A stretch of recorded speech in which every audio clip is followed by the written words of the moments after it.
Hello' everyone, কেনে আছে আপোনালোক? আজি বনাব গৈ আছোঁ সৰিয়হী পাত টেঙা মাছ। একেবাৰে চিম্পল আৰু 15 পৰা 20 মিনিটৰ ভিতৰত হৈ যোৱা ৰেচিপি। এয়া বলক আৰম্ভ কৰোঁ। বিলাহী দুটা মই এনেদৰে চাৰিফাল কৰি কাটি ল'লোঁ আৰু সৰিয়হ মই তিয়াই থৈ দিছিলোঁ 10 মিনিটমান।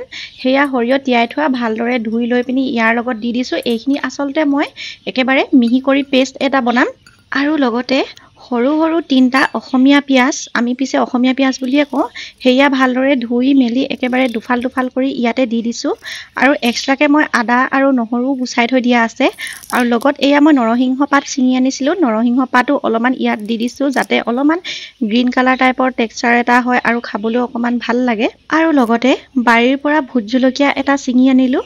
সেই ভোট জলকীয়াটো ধুই এতিয়া ইয়াৰ আধাখিনি ইয়াৰ লগত মই দি দিম। ভোট জলকীয়াটো গোটেইটো দিব নোৱাৰি কাৰণ বহুত জ্বলা। আদা ৰচুনো দি দিলোঁ আৰু আদা ৰচুন দিয়াৰ পিছত এইখিনি একেবাৰে মিক্সিত একেবাৰে গুড়ি কৰি লৈছোঁ। মই মিহি এটা পেষ্ট বনাই লৈছোঁ। এতিয়া যিহেতু একেবাৰে কমটি মানুহৰ কাৰণে বনাইছোঁ, সেইটো কাৰণে 1.5 লিটাৰৰ মই কুকাৰ এটা লৈ লৈছোঁ আৰু ইয়াতে মই 2 পিচ মাছ ভালদৰে ধুই থৈ দিয়া ইয়াত মই দি দিছোঁ। লগত মই আলু এনেদৰে দীঘলীয়াকৈ কাটি লৈছিলোঁ, আলু দি দিলোঁ ভালদৰে ধুই লোৱা।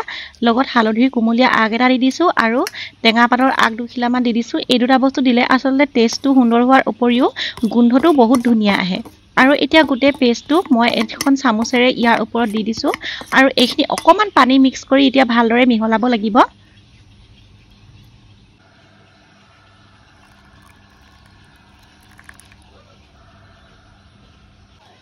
এতিয়া প্ৰয়োজন অনুসৰি ইয়াত নিমখ দি দিছোঁ।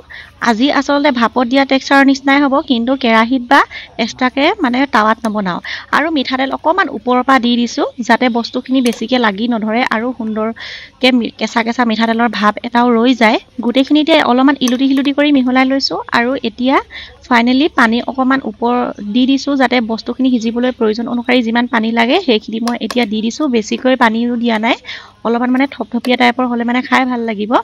আৰু মান ধনিয়া মই ছিঙি আনিছিলোঁ। মান ধনিয়াও একেবাৰে ধুই মেলি কাটি ইয়াৰ ওপৰতে দি দিছোঁ। এক্সট্ৰাকৈ তেতিয়া মান ধনিয়া নিদিলেও হ'ব।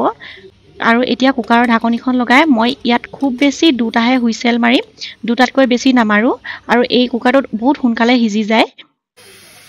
এয়া 2টা হুইচেল মৰাৰ পিছত মই কুকাৰটো ঠাণ্ডা হ'বলৈ দিছোঁ। ঠাণ্ডা হ'বলৈ এইটোত আচলতে বেছি টাইম নালাগে আৰু এইটো অলৰেডি চিটিটো গ'ল। এতিয়া দেখিছেনে, এইখিনি মই খুলি দিলোঁ, কিমান সুন্দৰ লাগিছে। একেবাৰে ভাপত দিয়া টেক্সচাৰ এটা আহিছে, দেখিবলৈও ভাল লাগিছে আৰু একদম ষ্ট্ৰং গোন্ধ এটা আহিছে, মিহি মিহি গোন্ধ এটা আহিছে, বহুত ভাল লাগিছে। হালধিৰ কুমলীয়া আগ আৰু কাজি নেমুৰ একেবাৰে কুমলীয়া আগ দি বনোৱা এইখন সৰিয়হী পাতটেঙা মাছ, একেবাৰে ভাপত দিয়াৰ দৰে টেক্সচাৰ। এক্সট্ৰাকৈ কলপাত কাটি ভাপত দিব নালাগে। এয়া হৈছে সৰিয়হী পাতটেঙা মাছ।